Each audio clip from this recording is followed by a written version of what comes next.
Commençons par le pire et avançons lentement vers les choses dignes de cauchemar. Numéro 10. Le donjon au rat. Si vous viviez à Londres, en Angleterre, durant la période médiévale, vous auriez certainement entendu parler du donjon au rat, car cette punition inspirait une peur paralysante même chez les criminels les plus endurcis. C'était une cellule située au fond de la tour de Londres, où les prisonniers étaient enchaînés dans l'obscurité totale. Mais voici le problème, le donjon était relié à la rivière voisine, juste en dessous du niveau de l'eau. Ainsi, lorsque le niveau de l'eau montait, tous les rats qui vivaient le long des berges étaient chassés de leurs abris et forcés de nager en aval. Cela conduisait bien sûr les rats affamés et en colère vers l'entrée du donjon, où ils se retrouvaient face à face avec le prisonnier. Mais ce dernier, lui, ne voyait rien du tout. Tout ce qu'il entendait, c'était les doux grattements des pattes des rats entrant dans le donjon, et en quelques minutes, ces doux bruits se multipliaient par centaines, tout autour de lui. Ces rats agressifs et enragés commençaient alors à mordiller le prisonnier qui n'avait aucun moyen de se défendre. Il pouvait peut-être réussir à les repousser pendant quelques heures, mais tôt ou tard, il s'évanouissait d'épuisement. Et pendant qu'il dormait, les rats continuaient à mordre sa chair. À son réveil, il découvrait des centaines de morsures sur tout son corps. Mais ça ne s'arrêtait pas là. Le prisonnier était laissé là pendant des jours, voire des semaines selon son crime. Vers la fin de la période médiévale, cette forme de punition devenait de plus en plus dérangée, finissant par devenir une méthode d'exécution où les prisonniers étaient tout simplement jetés dans le donjon et oubliés. Numéro 9. La roue. C'était une autre forme de punition qui avait lieu dans la tour de Londres. La roue était un instrument de torture utilisé dans de nombreux endroits à travers l'histoire. Cette forme de punition était initialement conçue pour obtenir des aveux, généralement de criminels, d'esclaves ou de prisonniers de guerre. L'appareil ressemblait à une grande échelle, mais au lieu de marche fixe, elle tournait comme un rouleau à pâtisserie. Lorsqu'un prisonnier était placé sur la roue, ses pieds et ses poignets étaient attachés à un système de poulies à cliquet, où deux officiers de justice serraient lentement les cordes et les verrouillaient en place. Cela exerçait une pression croissante sur les épaules, les hanches, les genoux et les coudes du prisonnier à chaque tour. Tout cela était fait pour obtenir des informations. Mais bien sûr, beaucoup de fois, la vérité n'était pas acceptée comme telle, et le prisonnier finissait par dire ce qu'il pensait que les officiers voulaient entendre. Parfois, cela fonctionnait et les prisonniers étaient relâchés, tandis que d'autres fois, ils étaient encore plus torturés pour avoir menti. À la fin de l'épreuve, les prisonniers étaient généralement libérés avec des articulations déboîtées, mais souvent ils étaient à laisser complètement paralysés. Ce fut le cas en Angleterre en 1447 lorsqu'une jeune fille de 25 ans nommée Anne Askew fut torturée sur la roue pendant des heures, jusqu'à ce que toutes ses articulations soient disloquées, la laissant complètement paralysée. Elle fut ensuite transportée sur une chaise et brûlée vive sur le bûcher. Tout cela parce qu'elle avait lu et mémorisé des passages de la Bible, qu'elle prêchait en privé à un petit groupe de femmes, des femmes qu'elle refusa de nommer et de dénoncer pendant sa torture. Vous voyez, à cette époque, si vous suiviez une autre religion que celle de l'Église catholique, mieux valait ne rien dire à personne, y compris son propre mari qui fut celui qui l'a dénoncé. Numéro 8. La quille. Cette punition brutale était pratiquée en mer sur les marins qui volaient ou étaient violents envers les autres, et elle aboutissait généralement à la mort. Le supplice de la quille commençait avec un marin dont les bras étaient attachés avec une corde, enroulée autour de tout le périmètre du navire avant d'être noué à ses pieds. Le marin était ensuite jeté par-dessus bord, tandis qu'un groupe d'hommes à bord tirait lentement sur la corde pour le faire glisser autour de l'extérieur du navire, y compris sur la quille. C'est ainsi que cette punition tire son nom. Mais souvent, le marin n'avait même pas à s'en inquiéter, car il mourait avant d'y arriver. Tout dépendait de l'effort que les hommes à la corde avaient envie de fournir ce jour-là. Non seulement les marins se noyaient et avaient le dos et le cou brisés contre la quille, mais ils étaient aussi découpés comme du fromage râpé par toutes les coquilles tranchantes des bernacles à l'extérieur du navire. Mais si par miracle un marin réussissait à faire le tour du navire sans mourir, l'une des trois choses suivantes se produisait. Premièrement, il serait renvoyé pour un deuxième tour, et il mourrait sûrement cette fois-là. Deuxièmement, il serait libéré et autorisé à remonter sur le navire où il mourrait lentement à cause des infections. Ou troisièmement, il survivrait mais passerait le reste de sa vie seul et moqué, car il serait couvert de cicatrices de la tête aux pieds. Numéro 7. Écrasé par des éléphants. Nous arrivons maintenant à la partie de la liste où la survie n'est plus une option. Cette forme de punition a été utilisée par de nombreux pays tout au long de l'histoire, mais a été pratiquée pour la dernière fois en Inde au XIXe siècle, ce qui n'est pas si loin dans le temps si on y réfléchit. Votre arrière-grand-mère aurait pu être témoin de l'une de ces exécutions. Quel crime fallait-il commettre pour être écrasé par un éléphant, me demanderez-vous? Eh bien, apparemment, ne pas payer ses impôts était suffisant. Bien sûr, voler ou être un soldat ennemi était aussi un bon moyen de finir écrasé. Mais le cas le plus troublant de l'histoire fut celui où le 4e empereur moghol d'Inde ordonna qu'un nombre énorme de criminels soient écrasés à mort en une seule journée, simplement parce qu'il s'ennuyait et avait besoin de distraction. Le type qui avait oublié de payer ses impôts, écrasé. L'homme qui avait volé une pomme au marché local, écrasé. Le petit orphelin qui avait traversé la rue sans regarder, écrasé. L'homme qui avait assassiné son voisin, ajouté ses restes dans une grande marmite de soupe à la tomate, puis fait manger cette soupe à sa famille en les regardant avec un sourire sinistre depuis l'ombre. Ah, lui ça va, apparemment il fait une excellente soupe.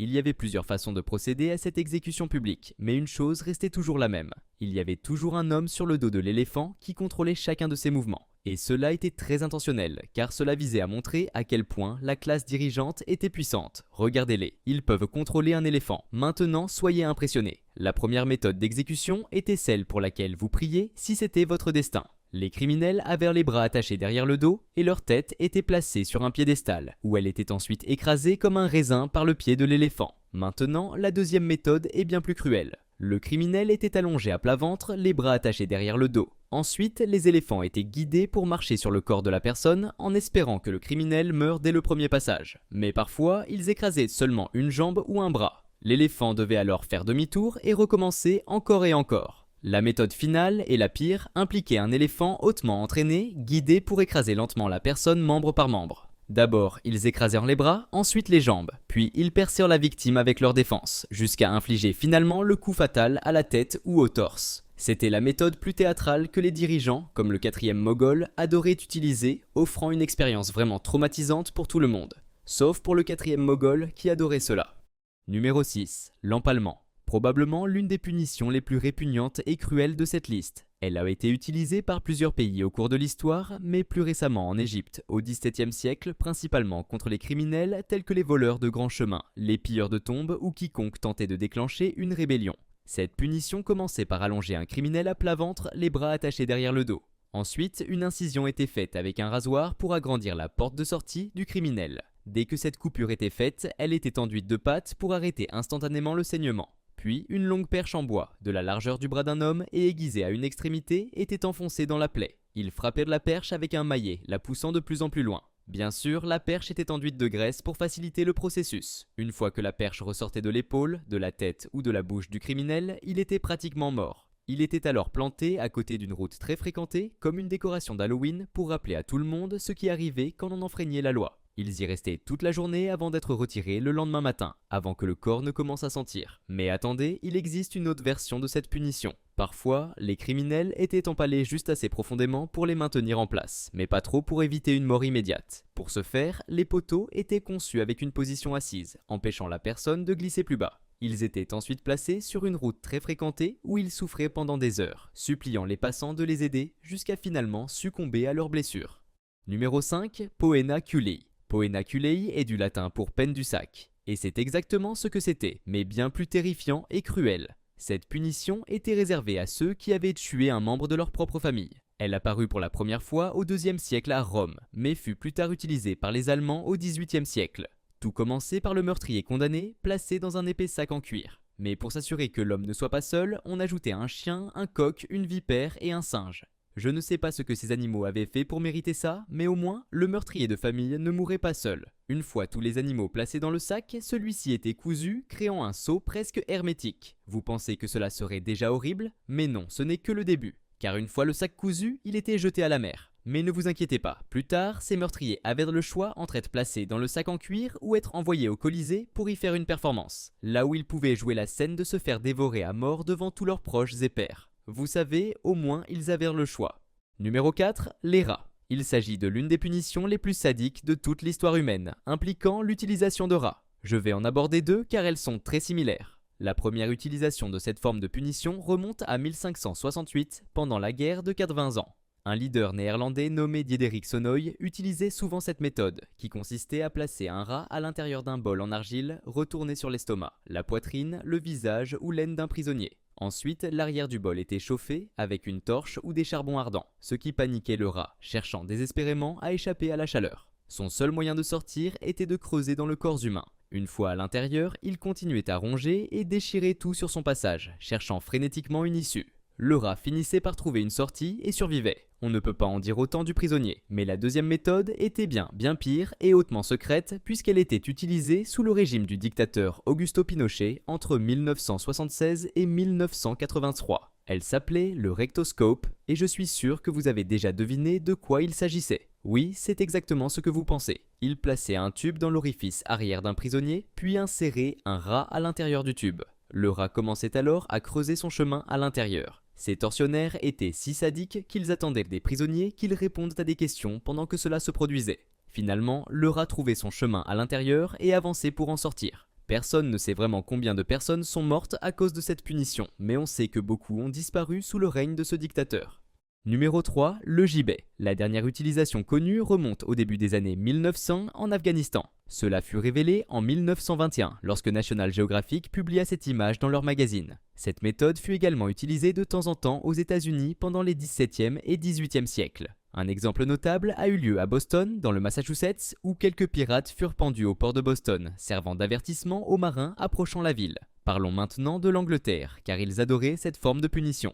En Angleterre, cela a été utilisé contre les traîtres, meurtriers, pirates et voleurs. Mais après 1752, la loi sur le meurtre fut adoptée, exigeant que tous les meurtriers condamnés soient exécutés par dissection publique ou gibet. Plus de 134 personnes ont connu ce sort. La forme la plus courante de gibet consistait en une cage en acier, ajustée étroitement à la forme d'un corps humain, tellement serré que la personne à l'intérieur ne pouvait pas bouger. Ils étaient ensuite suspendus à 9 mètres ou plus du sol, généralement le long d'une route publique ou d'une source d'eau, pour s'assurer que le plus grand nombre possible de personnes puissent assister à cette horreur. Mais je peux imaginer que cela devait être plus agaçant qu'autre chose. Chaque fois que quelqu'un avait soif et devait remplir son récipient d'eau, il devait faire face à un homme mourant, lui suppliant de lui donner une goutte. Mais l'ennui et la torture du public ne s'arrêtaient pas là.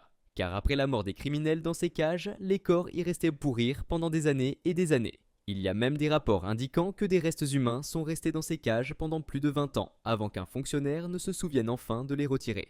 Numéro 2, le scaphisme. Cette forme de punition fut utilisée par l'Empire perse antique pour ceux condamnés pour meurtre. Le criminel était d'abord placé dans un bateau, sur le dos et attaché. Le bateau avait 4 trous percés, permettant aux bras et jambes de la personne de rester dans l'eau. Ensuite, le condamné était nourri de grandes quantités de lait et de miel jusqu'à ce que son estomac soit visiblement plein. On procédait ensuite à l'enduire tout entier de lait et de miel également. Une fois toutes ces étapes réalisées, il était poussé au milieu d'un lac, où il était complètement exposé à la chaleur du soleil. Mais très vite, le soleil devenait le cadet de ses soucis. La raison pour laquelle on lui donnait du lait et du miel n'était pas parce que c'était un excellent dernier repas, mais parce que cette combinaison provoque une diarrhée extrême. Ce mélange sucré de miel et de lait attire des rongeurs, insectes, guêpes, abeilles, mouches et d'autres animaux vivant près du lac. Après avoir été tourmenté toute la nuit par ces créatures, on pourrait penser que la journée serait un peu meilleure. Non. Car dès que le soleil se lève le lendemain, le prisonnier reçoit une nouvelle portion gigantesque de lait et de miel, et son corps est de nouveau enduit. Cela a été fait quotidiennement pour prolonger la punition aussi longtemps que possible. Les récits racontent que les rongeurs essayaient continuellement de creuser dans le corps de la victime par l'arrière, probablement pour commencer leur prochain repas. Un écrivain nommé Johannes Zonaras a décrit avec précision un de ces incidents. Il affirmait que c'était l'une des formes de punition les plus horribles et cruelles, car elle était interminable.